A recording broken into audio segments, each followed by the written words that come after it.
శ్రీదేవి గారు హీరోయిన్గా నటించిన మొదటి ఫిలిం బంగారం. బంగారక్క. అప్పుడు చాలా చిన్నపిల్ల సార్ ఆవిడ.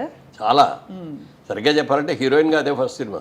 అవును, చంద్రమోహన్ అని అంటారు కానీ అందరూ 16 ఏళ్ళ వయసు అని ఇదే ఫస్ట్ సినిమా. First cinema. అవును. అందులో అమ్మాయి పేరేంటి వయసు ఏంటంటే అప్పుడే పెద్ద మనిషి అయిన అమ్మాయి, చిన్నప్పటి నుంచి ఆడపిల్ల మగపిల్లలతో ఆడుకునే టైప్ క్యారెక్టర్ అనమాట. ఆ అమ్మాయికి సంగీత మాస్టర్గా నన్ను పెడతారు. ఇక ఆ సంగీత మాస్టర్కి వెళ్తాం, ఇది చేస్తే ఆ అమ్మాయికి మనసు ఎక్కడో ఉండేది పడవ. అసలు ఆ అమ్మాయి పెళ్లి చేసుకున్న తర్వాత ఇక అమ్మాయి మళ్ళీ మామూలు ట్రాక్లో రావడానికి ఎంత కష్టపడ్డాడు ఇది అదైనా దాని సబ్జెక్ట్ అది చేసి ఫస్ట్ చేసింది దాంతో.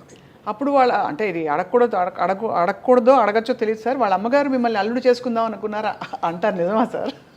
ఆ సినిమా అప్పుడు కనుక తర్వాత సినిమాలు అయిన తర్వాత ఈ అబ్బాయి బాగున్నాడు, బుద్ధిమంతులా ఉన్నాడు, బాగా సినిమాలు కూడా ఉన్నాయి, మన అమ్మాయిని ఇస్తే బాగుంటుందనే ఆలోచన ఆవిడకి వచ్చింది. శ్రీదేవికి రాలా, ఆవిడకి వచ్చింది.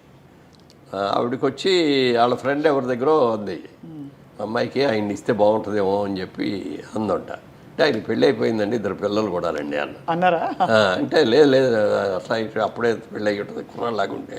అంటే అయితే నేను తీసుకెళ్తానండి, వాళ్ళు నాకు ఫ్రెండ్సే, ఊరికే తీసుకెళ్తా, మీరు ఏం మాట్లాడదు అక్కడ చూసి వచ్చేయండి అని.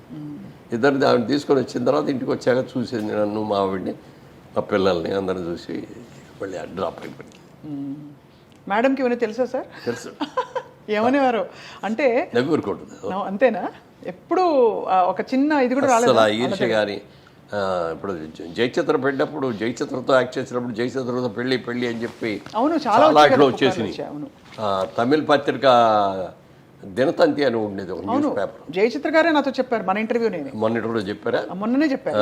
అదే దాంట్లో ఫస్ట్ పేజీలో మెయిన్ పేజీలో సెకండ్ మెయిన్ హెడ్డింగ్గా వచ్చేసింది మా ఇద్దరిదే పెళ్ళి. నాకు తెలియదు అసలు ఇదేంటి ఇది. షూటింగ్కి వెళ్ళేప్పటికీ తమిళాళ్ళు అందరూ లైట్ బాయ్స్ అందరూ తమిళాళ్ళేగా ఎవరిదా మురళీమోహన్ అని నన్ను చూపిస్తారు.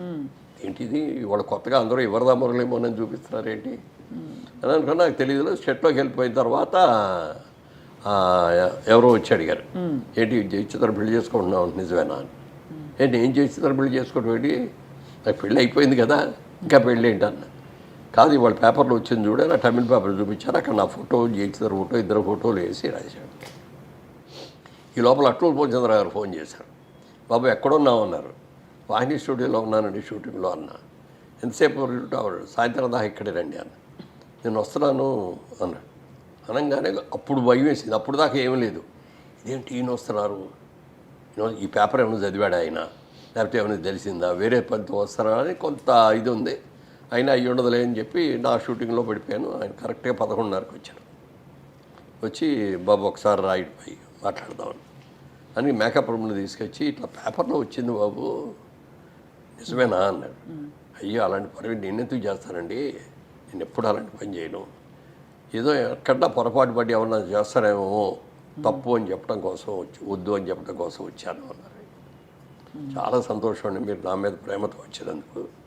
మీరందరూ ఎప్పుడైనా నా గురించి తలెత్తుకునేటట్టు ఉండాలి తప్ప తలదించుకునేటట్టుగా నేను ఉండనండి ఎప్పుడు. అలాంటి పని చేయనండి.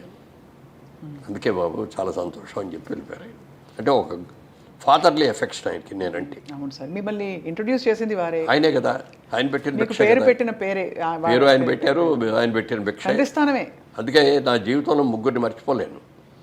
ఒకటి మొట్టమొదట మాణిక్యాలరావు గారు అని మాకు బిజినెస్లో నాకు వర్కింగ్ పార్ట్నర్గా ఇచ్చారు. మాణిక్యాలరావు గారిని సినిమాలో ఇంట్రొడ్యూస్ చేసిన అట్టూరు పూర్ణచంద్రరావు గారిని, నన్ను బాగా పైకి తీసుకొచ్చిన దాసనారాయణ గారు. ఈ 3 మాత్రం జీవితంలో నేను మర్చిపోలేను. వాళ్ళు ఈ స్టేజ్లో ఉన్నానంటే వాళ్ళు పెట్టిన భిక్ష.